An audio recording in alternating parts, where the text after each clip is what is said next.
নমস্কার বন্ধুরা, আমার চ্যানেলে আপনাদের সবাইকে স্বাগত জানিয়ে আজকে চলে এলাম এই গরমে সকলের প্রিয় একটি রেসিপি নিয়ে। আজকে আমি আপনাদের সঙ্গে শেয়ার করব আম ডাল বা টক ডালের রেসিপি। বাঙালিরা প্রত্যেকেই আম ডাল বা টক ডাল খেতে ভীষণ পছন্দ করে। আম ডাল বা টক ডাল বানানোর জন্য আমি এখানে নিয়েছি কিছুটা পরিমাণে মটর ডাল, কিছু কাঁচা আম আর কিছুটা পরিমাণে সর্ষে। আম ডাল বা টক ডাল মটর ডাল বা মুসুর ডাল দুটো দিয়েই বানানো যায়। আজকে আমি মটর ডাল দিয়ে আম ডাল বানাবো। এবার ডালটা আমি প্রথমে ভালো করে ধুয়ে নেব। ডালটাকে 3 থেকে 4 বার ভালো করে ধুয়ে নিতে হবে। এই গরমে প্রায় সকলেই আম ডাল খেতে ভালোবাসে। গরমকালে প্রায় প্রত্যেকের ঘরেই আম ডাল বা টক ডাল হয়ে থাকে। ডালটা খুব ভালো করে ধুয়ে নিতে হবে। দেখুন, আমি ডালটাকে 3 থেকে 4 বার খুব ভালো করে ধুয়ে নিয়েছি। এবার ডালটা সেদ্ধ করে নেব। আমি ডালটা প্রেসার কুকারে সেদ্ধ বসিয়ে দিয়েছি, 4টে সিটি দিয়ে নেব। আমি প্রেসার কুকারে ডাল সেদ্ধ বসিয়েছি, আপনারা প্রেসার কুকারে বা বাটিতে ডালটা সেদ্ধ করে নিতে পারেন। এবার এদিকে ডালটা সেদ্ধ হতে থাক, ততক্ষণে আমি এখানে আমটা কেটে নেব। এই আমগুলো আমাদের গাছের আম। এবার আমের চোকাটা ভালো করে ছাড়িয়ে নেব। আমের চোকাটা ভালো করে ছাড়িয়ে নিতে হবে। এবার এইভাবে মাঝখান থেকে আমটা কেটে নেব আর আমের বীজটা বার করে নেব। আমি এই রকম হাফ করে আমগুলো কেটে নেব।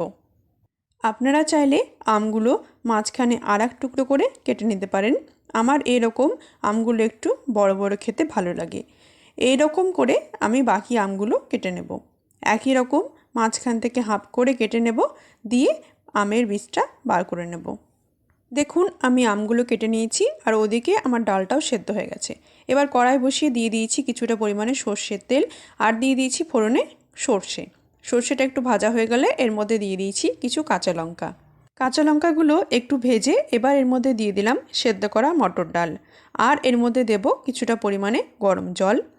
ডালে সবসময় গরম জল ব্যবহার করতে হয়, তাহলেই ডালের স্বাদটা ভালো হয়।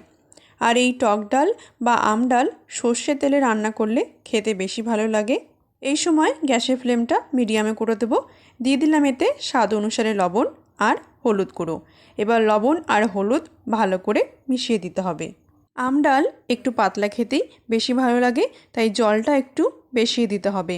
আপনারা যতটা ঘন বা পাতলা ডাল খেতে পছন্দ করেন ততটা ডালে জল ব্যবহার করবেন। এবার এর মধ্যে আমগুলো দিয়ে দেব। আপনারা ডালে যতটা টক পছন্দ করেন সেই অনুযায়ী আম দিয়ে দেবেন। এবার ডালটাকে ভালো করে নেড়ে নেব। এবার খুব ভালো করে ডালটাকে ফুটতে দিতে হবে। প্রায় 3 মিনিটের মতো সময় নিয়ে ডালটাকে ভালো করে ফুটিয়ে নিতে হবে। যতক্ষণ না আমগুলো পুরোপুরি সেদ্ধ হয়ে যাচ্ছে ততক্ষণ ডালটাকে খুব ভালো করে ফুটিয়ে নিতে হবে। প্রায় 3 মিনিট সময় নিয়ে ডালটাকে আমি খুব ভালো করে ফুটিয়ে নেব। এই আম ডাল বা টক ডাল রান্না করতে খুব বেশি সময় লাগে না, কোনো রকম ঝামেলা ছাড়াই খুব কম সময়ে তৈরি হয়ে যায়। দেখুন, প্রায় 3 মিনিট ডালটাকে ফোটানোর পর আমগুলো পুরোপুরি সেদ্ধ হয়ে গেছে। ভালো করে ডালটাকে নেড়ে নিতে হবে। এবার এর মধ্যে দেব আমি সামান্য একটু চিনি। আম ডালে সামান্য একটু চিনি দিলে ডালটা খেতে ভালো লাগে। আপনারা আপনাদের স্বাদ অনুযায়ী লঙ্কা আর চিনিটা ব্যবহার করবেন। ডালটা প্রায় হয়ে এসেছে আর 1 মিনিট ডালটাকে ফুটিয়ে নেব। এবার গ্যাসের ফ্লেম লোতে রেখে দিয়ে দেবো একটুখানি ভাজা জিরের গুঁড়ো।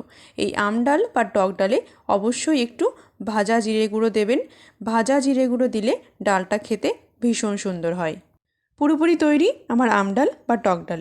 এই গরমে আপনারাও এরকম আম ডাল বা টক ডাল ঝটপট বাড়িতে বানিয়ে নিন। আমার আজকের এই রেসিপিটা আপনাদের ভালো লেগে থাকলে কমেন্টে জানাবেন। ভিডিওটি লাইক করে আমার চ্যানেলটিকে সাবস্ক্রাইব করে পাশে থাকবেন।